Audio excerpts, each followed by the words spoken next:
On se retrouve aujourd'hui pour une nouvelle vidéo de Qui est le bad guy, une vidéo où vous et moi on juge ensemble des situations et on décide si la personne a été la mauvaise personne de la situation, donc le bad guy ou pas. Donc c'est la situation de Jane qu'on va juger aujourd'hui, qui nous explique que son mari a une meilleure amie un petit peu trop collante à son goût. Donc elle nous explique que son mari Jake est ami avec cette femme-là, Carly, depuis 2 ans avant qu'eux-mêmes se rencontrent. Donc ils ont une amitié quand même assez vieille, ça fait environ 4 ans qu'ils se connaissent, et elle soupçonne Carly d'avoir des sentiments cachés pour Jake. Elle a jamais été vraiment super contente de leur amitié. Je pense que c'est assez commun, en fait, la plupart des femmes n'aiment pas que leur mari ait une meilleure amie femme, mais elle s'est jamais mise en travers de ça, voilà, elle a toujours laissé les choses aller, mais elle sent que ces derniers temps, les choses ont commencé à empirer et à aller dans un côté vers lequel elle n'est vraiment pas à l'aise. Elle sent qu'on lui manque clairement de respect. En fait, cette femme-là, Carly, vit toute seule et elle n'a pas vraiment grand monde autour d'elle. Donc elle a tendance à demander beaucoup à Jake de venir l'aider chez elle pour tout ce qui est, voilà,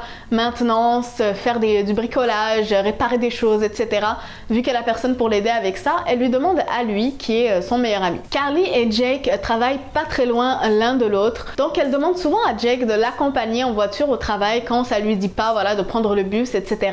Donc elle est quand même très dépendante de Jake. Également émotionnellement, elle vient souvent après le travail chez Jake sans s'annoncer, en lui disant, voilà, qu'elle a besoin de parler, elle en a gros sur le cœur, etc. Elle vide son cœur avec lui, justement parce qu'elle a personne d'autre en fait à qui se confier comme ça. Donc elle dépend vraiment de Jake pour le soutien émotionnel et moral, etc. Mais sa femme Jane commence à trouver que c'est un peu trop là, parce que elle aussi, elle aimerait bien avoir du temps seule avec son mari quand il rentre du travail et se retrouver ensemble tout simplement comme un couple normal et pas avoir Carly sur les pattes, quoi. Surtout que c'est pas quelqu'un de vraiment proche, en tout cas pour elle, et elle trouve ça un petit peu irrespectueux que Carly occupe tellement le temps de Jake comme ça. Mais la goutte d'eau qui a fait déborder le vase est arrivée une journée où Jane avait justement son jour de congé puisqu'elle est infirmière et c'était assez difficile, voilà, en ce moment on sait les infirmières les heures qu'elles travaillent, et c'était sa journée de congé qu'elle voulait passer avec son mari. Elle a attendu ça toute la semaine, elle était super contente, ils allaient passer une journée en amoureux ensemble. Et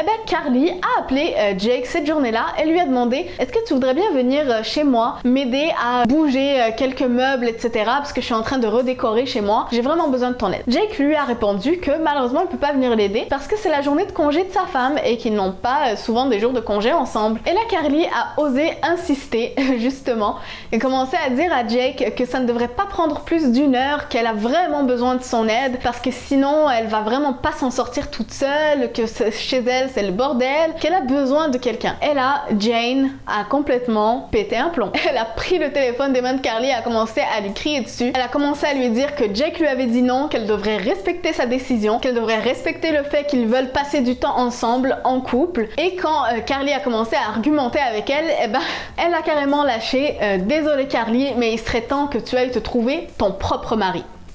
Donc elle a raccroché au nez de Carly et là Jake était complètement choqué de sa femme. En fait, il lui a dit carrément qu'elle a trop exagéré et qu'elle a été méchante envers Carly, qu'elle devrait avoir plus de compassion parce que c'est une femme de 35 ans qui est seule, qui a pas grand monde, et il se sent vraiment désolé pour elle. Donc Jane nous demande si elle est la bad guy dans la situation ou pas. Bon, je sais pas ce que vous en pensez vous, mais moi personnellement, voir une femme être aussi collante avec mon mari, ça me dérangerait fortement. Surtout quelqu'un qui respecte pas en fait l'intimité du couple, qui vient carrément se mettre chez toi quand elle veut, quand ça lui chante, qui appelle ton mari constamment pour venir l'aider, pour venir... Voilà, c'est un petit peu bizarre, surtout à 35 ans, je veux dire, c'est pas comme si c'était une gamine qui savait pas quoi faire de sa vie. À 35 ans, tu sais un minimum te débrouiller, t'as pas besoin de quelqu'un toujours là pour te tenir la main, pour t'aider à faire ci ou ça chez toi. Si tu commences des projets de décoration par exemple, tu devrais savoir les finir toute seule en fait. Tu sais que t'as personne pour t'aider, donc commence pas quelque chose si t'es pas capable de le finir toute seule. Ça me semble logique. Après, c'est un petit peu dur aussi comme façon de penser parce que je sais que, voilà, cette femme-là se sent probablement très seule, en fait, justement, et c'est ce que Jake dit, qu'elle se sent seule et qu'il se sent désolé pour elle. C'est pour ça qu'il veut être là pour elle et l'aider. Ce que je peux comprendre, mais je pense que c'est un petit peu malsain comme relation, vous voyez? Parce que lui-même le dit, il se sent désolé pour elle. Donc c'est pas quelqu'un avec qui il apprécie spécialement passer du temps, c'est simplement qu'il se sent mal pour elle et qu'il veut l'aider parce qu'il voit qu'elle est toute seule. Et ça, c'est pas forcément une amitié pour moi, en tout cas, ça vaut pas pas la peine d'entretenir ce type de relation-là à mes yeux. Voilà, tu peux aider quelqu'un de temps en temps, il n'y a pas de problème, mais quand ça devient que la personne empiète sur ta vie de couple, qu'on dirait que c'est le 3e membre de ton mariage et qu'elle ne comprend pas en plus quand tu lui dis non, je pense que c'est la moindre des choses quand même, déjà elle-même de se sentir, de remarquer que hey, je demande quand même beaucoup, et quand Jake lui dit non, je peux pas aujourd'hui, ben, simplement dire d'accord, merci beaucoup et au revoir. Tu vas pas commencer à insister, genre non, viens, laisse ta femme et viens me voir. Je sais pas, je trouve ça un petit peu louche comme comportement. Je pense que Jane aurait pu quand même lui dire les choses autrement, avoir une vraie conversation avec elle au lieu de accumuler tout ça à l'intérieur d'elle et d'exploser d'un seul coup, parce que je pense que c'est ça, c'est le fait qu'elle a accumulé ça pendant longtemps. D'un seul coup, elle a explosé et elle lui a sorti cette phrase qui était quand même assez méchante, il faut l'avouer, et immature, on va pas se le cacher. Mais voilà, je pense que ça peut arriver à tout le monde et je pense que Carly s'en remettra. Dites-moi ce que vous en pensez, est-ce que vous avez un point de vue différent sur la situation et qu'est-ce que vous auriez fait à la place de Jane. Donc pour moi, Jane, même si tu as manqué de tact et manqué de compassion effectivement, pour le coup, je peux te comprendre et tu n'es pas le bad guy. La deuxième situation est celle de Diane. Diane nous explique qu'elle va se marier bientôt et qu'elle avait proposé à sa meilleure amie d'être sa demoiselle d'honneur. Diane commence par nous dire que sa meilleure amie n'a jamais été mince et que depuis un certain temps, à chaque fois qu'elle la voit, elle remarque qu'elle prend de plus en plus de poids. Là, vous me direz, ça la regarde pas et je suis bien d'accord. Diane a commencé à s'inquiéter pour elle parce qu'elle sait que voilà, dans la famille de sa meilleure amie, il y a beaucoup de problèmes d'obésité, etc. Et elle a peur que son amie devienne malade et ne puisse plus vivre sa vie de façon libre. Donc Diane a commencé à proposer à son amie de venir marcher avec elle, de venir au gym avec elle, faire du sport, etc., etc. Donc elle essaie de l'encourager à manger mieux, à faire voilà, améliorer, on va dire, ce côté-là de sa vie. Donc environ un an avant le mariage, elle a trouvé la robe de demoiselle d'honneur idéale dont elle rêvait. Donc elle avait cherché dans le magasin et en se renseignant mieux, elle a trouvé que malheureusement les tailles n'allaient pas assez loin pour que son amie puisse porter cette robe. Donc elle était prête apparemment à changer la robe, à prendre une autre robe pour que son amie soit sa demoiselle d'honneur. Donc Diane l'a dit à son amie et sa meilleure amie lui a dit que non, tu dois garder cette robe, je vais maigrir, t'inquiète pas et je vais pouvoir rentrer dans la robe quand viendra ton mariage. Elle lui a dit que ce serait sa motivation et qu'elle allait faire ça, c'est sûr. Donc Diane a dit ok et elle a commandé les robes des demoiselles d'honneur. Donc là, ça fait environ un an qu'elle avait dit ça à sa meilleure amie et elle voit constamment qu'elle poste des stories sur Instagram, etc. où elle mange des pizzas, où elle passe ses soirées à chiller sur Netflix, etc. Elle commence à se dire qu'elle pourra sûrement pas perdre assez de poids à temps pour son mariage et elle voit en fait qu'elle n'a fait aucun effort pendant ce temps-là et elle nous demande si elle serait la bad guy de dire à sa meilleure amie qu'elle ne peut plus être sa demoiselle d'honneur pour le mariage parce que elle va pas rentrer dans la robe. Si vous êtes comme moi, vous êtes sûrement en train de vous dire qui accorde plus d'importance à une robe de demoiselle d'honneur qu'à sa meilleure amie?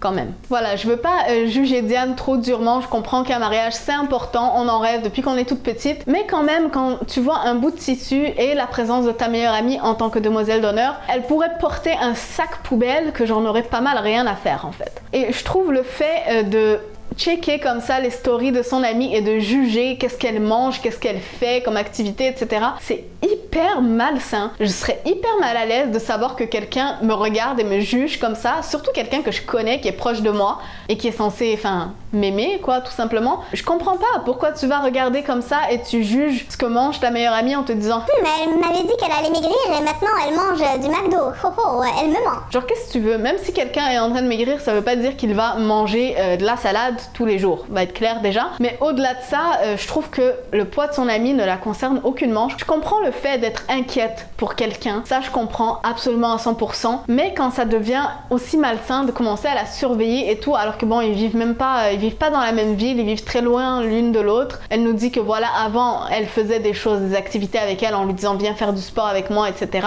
Là, ils vivent très éloignés l'une de l'autre. Elle peut pas faire ça tout le temps. Mais moi, je trouve ça assez drôle qu'elle nous dise qu'elle s'inquiète de la santé de son amie, mais ne se soucie pas du tout des sentiments qu'elle va avoir en apprenant que sa meilleure amie veut l'écarter de son rôle de demoiselle d'honneur. Tout ça parce qu'elle n'a pas maigri assez pour rentrer dans la robe qu'elle avait choisie. Je trouve ça vraiment en fait déplacé. Je sais pas quelle amitié résisterait à ça. Personnellement, je pense que n'importe quelle amitié, s'il se passait un truc comme ça, ce serait cassé. Ce serait complètement cassé, brisé, il y aurait plus rien à réparer. Après, j'ai vu des gens dans les commentaires sur le thread en train de dire voilà, c'est ton mariage, c'était à elle de faire les efforts pour toi, etc. cela. Je comprends cette façon de penser dans le sens où, oui, c'est vrai qu'elle l'a averti il y a 1 an. C'est vrai qu'elle aurait pu faire les efforts, c'est vrai que ceci, cela. Mais écoutez, on sait pas ce qui se passe dans la vie de quelqu'un. C'est facile de juger de loin comme ça et de dire, oh, elle a pas fait les efforts. Mais t'es pas dans sa vie. Tu sais pas ce qui se passe mentalement, émotionnellement, les événements de sa vie. Un être humain, c'est complexe. C'est pas aussi simple que de dire fais ou fais pas. Beaucoup de gens ont du mal à comprendre les nuances psychologiques, j'ai l'impression, mais pourtant, on les vit nous-mêmes, on les vit tous. Vous voyez, c'est pas aussi facile de faire quelque chose. Donc voilà, vous connaissez mon avis. Pour moi, Diane,